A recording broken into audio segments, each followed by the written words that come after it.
You've submitted a bunch of portfolios for us to review. So in this video, I want to showcase 5 portfolios. Some of them are, and some of them can use a little bit of improvement, but want to give you a little bit of a tip or an insight that you can use in your own portfolio work. I'm also going to try to do this really fast. So we'll try to do 5 portfolios, 5 tips, 5 minutes. Let's do this.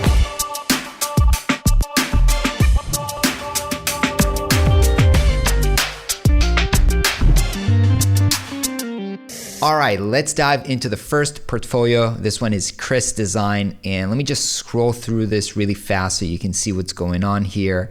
There's this nice interaction when it's coming up. Basically, what I want to say about this website is, in general, is this. When I scroll down, and now they've already showed up, but sometimes if I'm not scrolling fast enough, I might scroll here, and then I see this, but I don't see the image, and I don't see it only until I have to really wait for it, and sometimes I won't even see it. Sometimes it would come up before the actual text, and then it disappears. So, actually it just comes up, the image just comes up when you hover. So this is where interactions can get a little bit confusing, because if I'm not scrolling, if I'm just scrolling this way, why am I not seeing the image? I don't know that I have to hover over this. So the interactions should add a flair to your website. You should use them, but you shouldn't use them in a way that's confusing or that I don't actually get to benefit from the content. Also, I don't really know that this is clickable or that this is clickable, because the cursor here is a unique cursor, but I don't understand the meaning of the cursor. When I have this normal cursor, I know that, I can click, but right now, I can see though that now it's a small one and now it's a big one, but it's all, when I'm scrolling here, it's always big. I don't know that it's clickable. So again, using interactions as a way to help not confuse me. All right, this was Chris's website. Let's move on to the second one. This one is Juan Verdera. I help craftsmen and family business to create meaningful brands. I want to speak to you about my project. Let's scroll through this just so that we can clearly see this. If I had to give one quick tip here, is about the use of text, right? Because sometimes when you say something like, I want to speak about my project, that is a confusing label. Is it you, Juan, who wants to speak about your project, or is it me, the client, that wants to speak about my project? Like, what is this? Is this a conversation? Is this a chat? Is this just a contact button with a fancy label? This is where the copy gets confusing and it's not helping me. Now, I'm scrolling to the next section where I see 1, discovery, 2, strategy, 3, building. Here I'm lacking context. Is this your process? Is this the different services that you offer? So we're, again, the copy here in this case, we're actually lacking, a title in this case. And so you want to make sure that the copy helps to clarify what's going to happen. Don't try to be too clever. Just make sure that people actually understand what you want from them. All right, let's move forward into Arun's website. And this is basically, let's scroll through this here just so that you can see the website. And if I have to give one tip, actually, I'll give 2 of them. First of all, I hate carousels, especially in the header. Like, what am I supposed to do right now? Just sit here and wait for them to scroll so that I can see other things? This is completely, out of the question. Basically, but the biggest tip that I wanted to use is that, if this is a button, then you don't need to use an underline. Underline in the old days of the web used to meant that this is a button, but here you're just saying a button 2 times.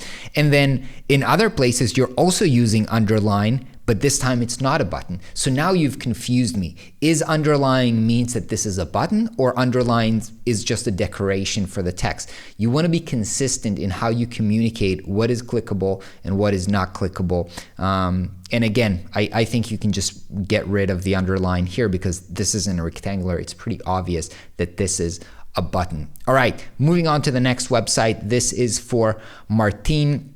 Cris, boost up your startup line. Let's go through this. He's a designer from Ecuador. Also a pretty good and solid portfolio that we have here. I would actually say I really like this. I like the color scheme. I like the design of this. If I could give Martin just like a tiny bit of of a tip for this would be you're in the details, man. You want to focus on the details. First of all, look at the favicon. I mean, I love that it's made with Webflow, but I don't want to see this in the, this is on your own domain. This is your actual website. You want to make sure that you look into making sure that the favicon represents you and not the platform that you're using.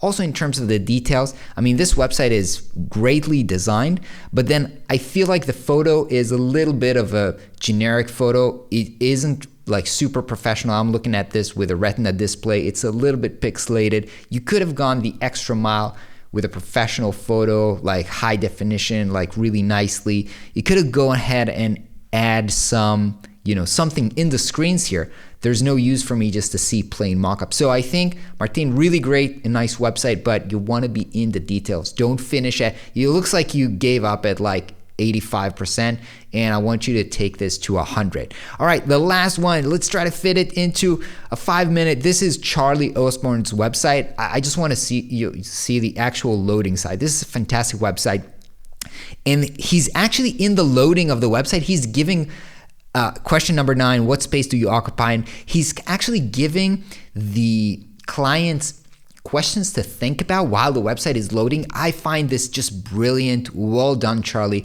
This is a great way to take a loading, boring experience and turning it into a valuable experience in the minds of your customers. So you're already providing value even before the website was loaded. I think this is a really amazing work. Also, just like, let me scroll through this. I mean, I love the typography here. I love the interaction. I love that you have like an actual video show reel.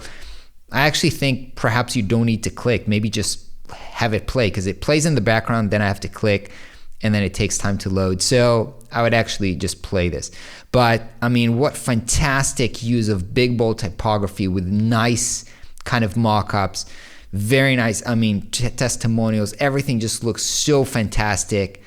This is really, really a highly designed website. I'm like blown away from this, and this is incredible. This was also built with Webflow, and this is a really great example of how you can make it top-notch just with a great layout and selection of typography. I hope you found this valuable. I hope you can use some of these tips to improve your own portfolio. Make sure you follow us on Instagram, where we do a lot of portfolio background when we ask you to submit your own portfolio if you want it to be reviewed.